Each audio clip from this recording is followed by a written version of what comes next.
Bad Breed, proud sponsors of UCMMA.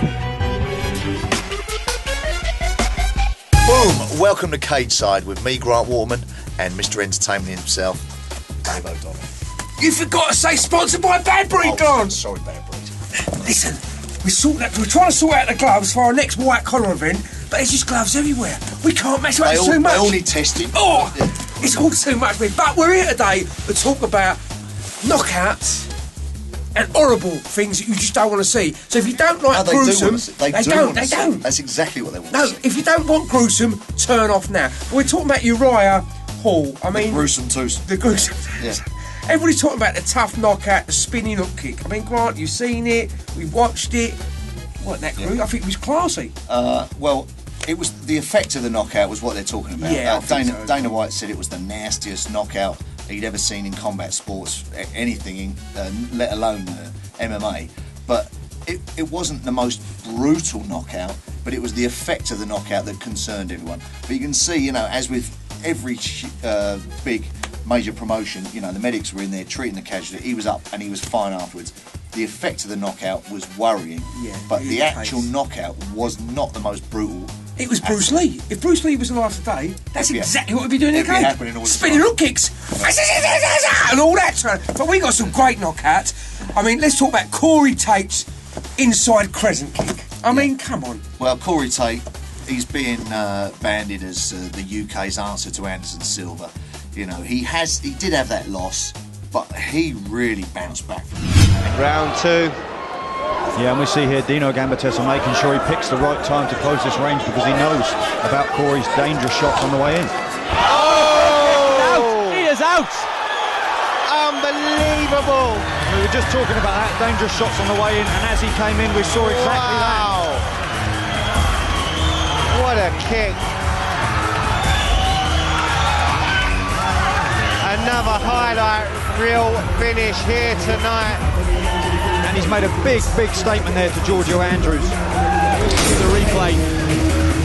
Tait lining it up. It's almost a front crescent kick. Probably one of those underutilised weapons in martial arts, but we can see specifically that was on the button and it was lights out in a hurry. Tonight's been an absolutely fantastic night for stoppages. An absolute unorthodox stoppages in that. I mean, that was an absolute beautiful kick. Yeah, and we've got to realise the power that he's got in those sort of kicks to be able to knock someone out with a crescent kick like that. And you watch him training, and he's got some really unorthodox training methods. He's doing flying knees and then onto the pads, spinning kicks. He's drilling these fancy, unusual and exotic techniques. Exotic? Just like his head. Now, we're going to talk about I've got to warn him again. This is the warning, the last warning. I've been around. I like the warning. We've done 90. Well, I've done 90 events promoted. 90. We've been to thousands. Yeah. The worst, and I remember it. And you was refereeing, so you were that close to it. I was that close. You were that close. The whole arena went, oh, and then went, oh, and I remember it was two sounds, and oh. Yeah, there was, what was it, over 1,500 people in there at the time. When this happened, they squealed, and then the whole place went quiet. I was just having a jar of bean. Everybody was, all the big tough that league, mate, we were all there. They went, where? And I couldn't watch a replay of it. For a long time? For a long time, yeah. So. Okay. You are privileged. No, you're not privileged. You're squirmish if you watch this. You're a real man if you don't go, ugh! This is Cage Rage #4, the worst leg break in MMA history. We'll be back after this break. I think he's more submission than stand-up, to be honest with you, Malcolm. I know he has finished fights standing up, but I believe he's more a submission specialist. Which is certainly can't be said for Rob. I know Rob, he's supported my kickboxing shows, brought fighters to my shows as a coach.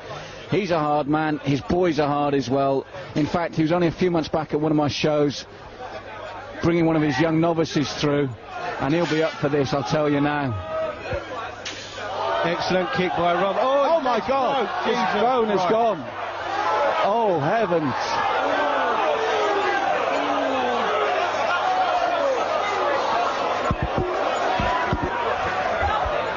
So there you have it, an incredible incident. Ross Pettifer versus Bob Evans.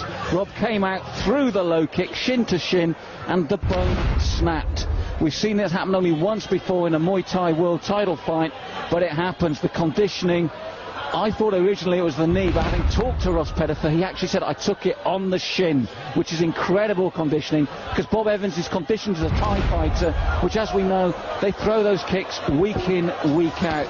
He threw it immediately, the bone snapped immediately, he took one step back and fell over and said, that's it. We could see the damage to the legs ourselves, but it says incredible amounts about Rob Pettifer's conditioning on that leg, because he actually took it on the shin, not the knee. And once that was there was no way that fight could continue.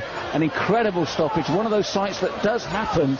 We have seen it before, but it's very rare, and sadly it's happened to Rob Evans tonight. So all we can wish him is a speedy recovery, but it says wonders for Rob Evans, for Ross Pettifer's strength of leg, incredible condition. If you're still watching, you are brave men and brave women. That was horrible. Even I go like that. No, I can't see. It's interesting. I mean, that is a rare thing to happen in MMA, but in Thai boxing, it isn't as unusual as you'd think. I mean, it's clashing all the time, mate. You know, what a horrible injury. You know, your fibula and your tibia both going. Fibula and tibia? Sounds like a poet, and you don't know it. Listen, 25 fights. 25 fights. Talk about value for money. March the 2nd at the Troxy. You can get all the information. Where? Am I cuddling you? Where can you get the information? With everything. www.WCMMA.co.uk. There, you thought I was going to say. Yeah, I thought you was going to fuck up. Anyway, listen, that's going to be great. I mean, we've got ex-gangsters. We've got Stephen French on there fighting. Yeah. There's 50 fighters. It's white collar. It's short rounds. It's giving people the opportunity to step into the cage and do it for real. It's fast. It's full furious, fat fight action. There's going to be knockouts. There's going to be submissions. Future stars are going to be born. The atmosphere is always electric. We've had to open up the upstairs. We've sold out downstairs. Yeah, it's going to be crazy. It really is a great value for money show. And if you can't get that, get this. April the 6th is going proper off in the cage. UCMMA 33. Listen, we've got people to look after. Don't mention no names. We've got drivers to drive. Don't mention no names. We are the Gruesome Twosome. We'll see you next time. From Grant Waterman, Dave O'Donnell on Cage Side.